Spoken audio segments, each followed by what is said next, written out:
नमस्कार प्यारे विद्यार्थियों। आज हम पढ़ेंगे 9th की यूनिट पहले का दूसरा सेशन। दूसरे सेशन का नाम है branches of horticulture and special horticulture operation. Horticulture की शाखाएं कौन कौन सी हैं? पहली बात है, हॉर्टिकल्चर क्या है? उद्यान विज्ञान या बागवानी, ठीक है, जिसमें फल फूल सब्जियों का अध्ययन और प्रबंध किया जाता है ना, हॉर्टिकल्चर कहलाती है। हॉर्टिकल्चर की शाखाओं की बात करें तो यहाँ पे कुछ महत्वपूर्ण शाखाएं हैं, जैसे पोमोलॉजी, ठीक है, पोमोलॉजी को कहते हैं फल विज्ञान। लैटिन भाषा का शब्द है जो दो शब्दों से मिलकर बना है। पहला है पोमा, दूसरा है लोगस। पोमा का मतलब होता है फ्रूट्स, लैटिन भाषा में पोमा का मतलब होता है फ्रूट्स, और लोगस होता है जिसका मतलब स्टडी, यानी कि उद्यान विज्ञान की वह शाखा जिसमें फलों का अध्ययन किया जाता है। यहाँ पे है ना पोमा, फ्रूट्स, फ्रूट्स माने फल, यानी कि उद्यान विज्ञान की वह शाखा जिसमें फलों का अध्ययन किया जाता है, फल विज्ञान कहलाती है। दूसरा है ओलेरिकल्चर, दूसरी परिभाषा जिसको सब्जी विज्ञान कहते हैं। लैटिन शब्द दो शब्दों से मिला है। पहली बात है, लैटिन शब्द है ओलेरिकल्चर, यह दो शब्दों से मिलकर बना है, ओलेरस और कल्चूरा। ओलेरस का मतलब होता है वेजिटेबल यानी सब्जियां, और कल्चूरा का मतलब कल्टीवेशन। उद्यान विज्ञान की वह शाखा जिसमें सब्जियों का अध्ययन किया जाता है, प्रबंध किया जाता है, ओलेरिकल्चर या सब्जी विज्ञान कहलाता है। ओके, पोमोलॉजी फल विज्ञान, ओलेरिकल्चर सब्जी विज्ञान। तीसरी है फ्लोरिकल्चर, पुष्प विज्ञान। यह भी लैटिन भाषा का शब्द है, दो शब्दों से मिलकर बना है, फ्लोरस जिसका मतलब होता है फ्लोरा, और कल्टूरा जिसका मतलब कल्टीवेशन। उद्यान विज्ञान की वह शाखा जिसमें फूलों तथा सजावटी पादपों का अध्ययन तथा प्रबंध किया जाता है, पुष्प विज्ञान कहलाती है। यानी कि उद्यान विज्ञान की वह शाखा जिसमें फूलों और सजावटी पादपों का अध्ययन और प्रबंध किया जाता है, पुष्प विज्ञान कहलाती है। उसके बाद है नंबर 4 पे पोस्ट हार्वेस्ट टेक्नोलॉजी। हार्वेस्ट क्या होता है? कटाई। पोस्ट यानी बाद में, कटाई के बाद में जिन टेक्नोलॉजी का उपयोग किया जाता है वो पोस्ट हार्वेस्ट टेक्नोलॉजी के अंतर्गत आती है। उद्यान विज्ञान की इस शाखा में उन सिद्धांतों तथा प्रक्रियाओं को अपनाया जाता है जिससे फसल उत्पाद की गुणवत्ता तथा जीवन में सुधार लाया जा सके, जीवन को लंबा बनाया जा सके, यानी कि लंबे समय तक उन्हें सुरक्षित रखा जा सके, जैसे पैकिंग करना, प्रोसेसिंग करना, भंडारण करना, गुणवत्ता बनाए रखना। उसके बाद है फल तथा सब्जियों में अंतर की बात आ रही है। नेक्स्ट है फल तथा सब्जियों में अंतर। एक साइड में हमने फल लिए हैं, दूसरी साइड में हमने सब्जियां ली। फल क्या होता है? ज़्यादातर फल वाले पादप बहुवर्षीय होते हैं, यानी एक बार उगाने के बाद कई वर्षों तक वो फल देते रहते हैं। ऐसा नहीं होता कि हर बार उन्हें बदलना पड़ता है। वहीं पे सब्जियों की बात करें तो सब्जियां लगभग एक वर्षीय होती हैं, ठीक है, सब्जियां लगभग एक वर्षीय होती है, फल बहुवर्षीय होते हैं। दूसरा नंबर है फल की बात करें, फलदार पौधे लकड़ी वर्गीय यानी वुडी नेचर के होते हैं, और ये सब्जियां होती है जो हर्बस नेचर की होती है, ये मुलायम शाखाएं लताएं इस प्रकार की होती हैं। उसके बाद है नंबर 3 पे व्यावसायिक प्रसारण अलैंगिक विधि द्वारा किया जाता है, यानी कि इनका व्यावसायिक जो प्रसारण किया जाता है वो अलैंगिक विधि द्वारा किया जाता है। अलैंगिक विधि से क्या होता है? बहुत अधिक संख्या में हम पादप उगा सकते हैं प्रयोगशाला के अंदर, और जैसे टिश्यू कल्चर के माध्यम से हो गया। और दूसरी बात क्या होती है कि जैसे इनके पेरेंट्स होते हैं ना, वही गुण संतान में लाए जा सकते हैं अलैंगिक विधि द्वारा।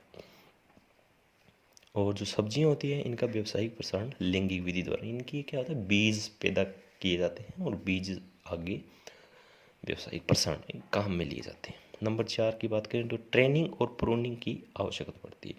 ट्रेनिंग और प्रूनिंग हम आगे पढ़ेंगे, क्या होती है ट्रेनिंग, क्या होती है प्रूनिंग। तो फलों में क्या होता है? ट्रेनिंग और प्रूनिंग की आवश्यकता पड़ती है। वहीं पे सब्जियों की बात करें तो इनमें स्टैकिंग और प्रूनिंग की आवश्यकता पड़ती है। स्टैकिंग भी हम आगे पढ़ेंगे। तो फल और सब्जियों में 4 अंतर, आसान है बिल्कुल, कहीं भी किसी प्रकार की कोई प्रॉब्लम नहीं आएगी आपको। यहाँ तक उसके बाद आ रहा है क्लासिफिकेशन ऑफ वेजिटेबल क्रॉप, यानी कि सब्जी वर्गीय फसलें होती हैं उनका वर्गीकरण करना है हमने। तो पहला वर्गीकरण है तने के आधार पे। तने के आधार पे हर्बेशियस, शर्ब, ट्रीज और वाइन्स। ठीक है, वाइन्स के अंदर कुकुरबिट्स की जो बेलें होती है वो आती है, यानी कुकुरबिट्स जैसी बेल होती है कद्दू वर्गीय फसलों की, उस टाइप। ट्रीज के अंदर जैक फ्रूट आता है जिसमें वुडी नेचर होता है। टोमेटो जो झाड़ीनुमा पादप होते हैं वो शर्ब के अंदर आते हैं। और जो पत्तेदार सब्जियां होती है जिनके बहुत मुलायम होती है हर्बेशियस के अंदर आती है। वहीं पे जीवन चक्र के आधार पर करें तो एक वर्षीय, द्विवर्षीय और बहुवर्षीय, annual, by annual, pre annual. ठीक है, एक वर्षीय, द्विवर्षीय, बहुवर्षीय। उसके बाद इम्पोर्टेंट हॉर्टिकल्चर ऑपरेशन कौन कौन से हैं? जो हम हॉर्टिकल्चर, जो सब्जियां या फल उगा रखे हैं उनके अंदर जो क्रियाएं की जाती है वो मुख्य कौन कौन सी क्रियाएं, मुख्य क्रियाएं की बात हो रही है यहाँ पे। पहली ट्रेनिंग, जो हमें पढ़ा था फलों के अंदर, है ना। क्या होती है ट्रेनिंग? जब किसी पादप को बिना किसी सहारे के बढ़ने दिया जाता है और उसकी कटाई करके एक निश्चित आकार प्रदान किया जाता है, ट्रेनिंग कहलाती है। ठीक है, उसके बाद यह 3 प्रकार के होते हैं। सेंट्रल लीडर सिस्टम, जिसमें क्या होता है कि पादप के मुख्य तने को सीधा बढ़ने दिया जाता है। जो पादप का मुख्य तना होता है वो सीधा बढ़ता है, यानी कि यहाँ पे क्या होता है, ये पादप का मुख्य तना है, इसको सीधा बढ़ने, यहाँ से जो शाखाएं होती हैं उनको थोड़ा छोटा रखा जाता है, यानी कि इस प्रकार होना चाहिए। ठीक है, ये एंगल बनना चाहता है। फिर ओपन सेंटर सिस्टम, इसमें क्या होता है, मुख्य तने के साथ साथ पार्श्व शाखाओं को भी बढ़ने दिया जाता है। यहाँ पे हमने क्या किया, पार्श्व शाखाएं उनको थोड़ा छोटा रखा। ओपन सेंटर सिस्टम के अंदर क्या होता है, यहाँ पे ये मुख्य शाखा है, यहाँ से दूसरी जो शाखा होती है उनको भी इसके आकार तक बढ़ने दिया, ओपन सेंटर सिस्टम। ठीक है, तीसरा है मॉडिफाइड लीडर सिस्टम। इसमें मुख्य तने को काट दिया जाता है और पार्श्व शाखाओं को बढ़ाया जाता है, यानी कि ये अपने पादप यहाँ तक आया, इसको यहाँ से इसने काट दिया और यहाँ से क्या होता है, शाखाएं निकली है, इनको बढ़ने दिया जाता है। इस प्रकार मुख्य तने को यहाँ से काट दिया जाता है।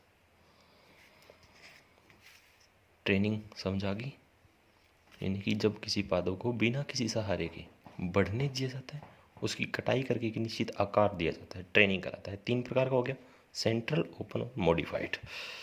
वहीं पे अगर दूसरी बात करें प्रूनिंग, प्रूनिंग क्या होता है, पौधे के किसी भाग को पूर्ण रूप से हटाया जाता है। पौधे के किसी भाग को पूर्ण रूप से हटाया जाता है। कुछ पौधों में एक शाखा पर फल देने के बाद उस पर दोबारा फलन नहीं होता, इसलिए उसकी कटाई अति आवश्यक है, जरूरी है। उन टहनियों को काटना ही प्रूनिंग कहलाता है और इसके अंदर रोगी शाखाओं को भी शामिल किया जाता है। प्रूनिंग के मुख्य उद्देश्य क्या क्या है? पुष्प तथा फलन के अनुपात को बनाए रखना। कई बार क्या होता है कि प्रूनिंग हमने नहीं की तो पुरानी शाखा पे फूल तो आएंगे लेकिन उस पर फलन नहीं होगा। अगर हमने प्रूनिंग कर दी, यानी पुरानी शाखा पे जिस पे पहले फल लगा हुआ है और उसको हमने काटा नहीं, तो अब की बार उस पर फूल आ जाएगा लेकिन फल नहीं होगा। अगर हमने उसको काट दिया तो नई शाखा निकलेगी, वहाँ से उस पर फूल भी आएगा और फल भी आएगा।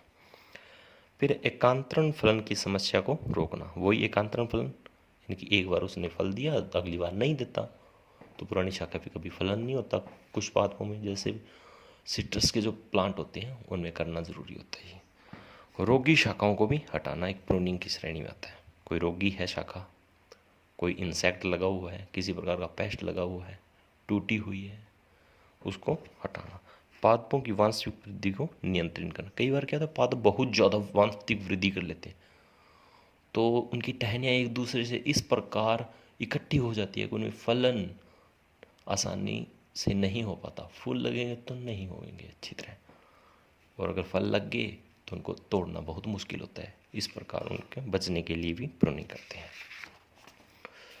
उसके बाद प्रूनिंग के प्रकार, कितने प्रकार के होते हैं प्रूनिंग?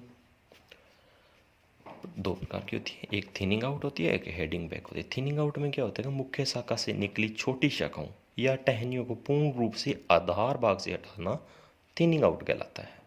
इसका मुख्य उद्देश्य है नई शाखाओं का निर्माण करना, वह उस भाग से नई शाखाएं पैदा हो जाएगी।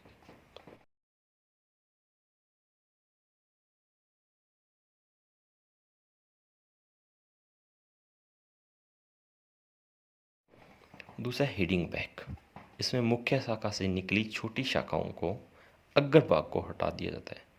ठीक है, जिन पर फलन होता है ये एकांतर फलन को रोकने में सहायक होता है। यानी कि मुख्य शाखा से निकली छोटी शाखाएं, उनकी आगे के भाग को काट दिया जाता है लेकिन पीछे के भाग को नहीं काटा जाता है। थिनिंग आउट में क्या होता है, पूरी शाखा को काट दिया जाता है और इसके अंदर सिर्फ आगे के भाग को काटा जाता है। ठीक है,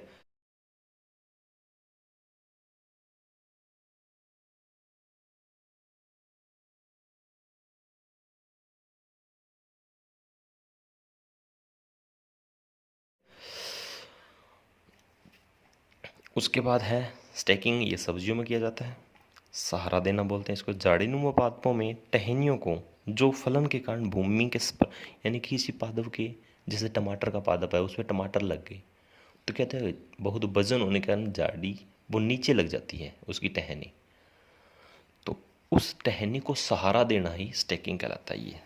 ठीक है, जैसे जड़ीनुमा पादपों की टहनियों को फलन के कारण भूमि के संपर्क में आ सकती है, उन्हें किसी लकड़ी या छड़ द्वारा सहारा प्रदान किया जाता है। यह टमाटर की फसल में मुख्य रूप से किया जाता है।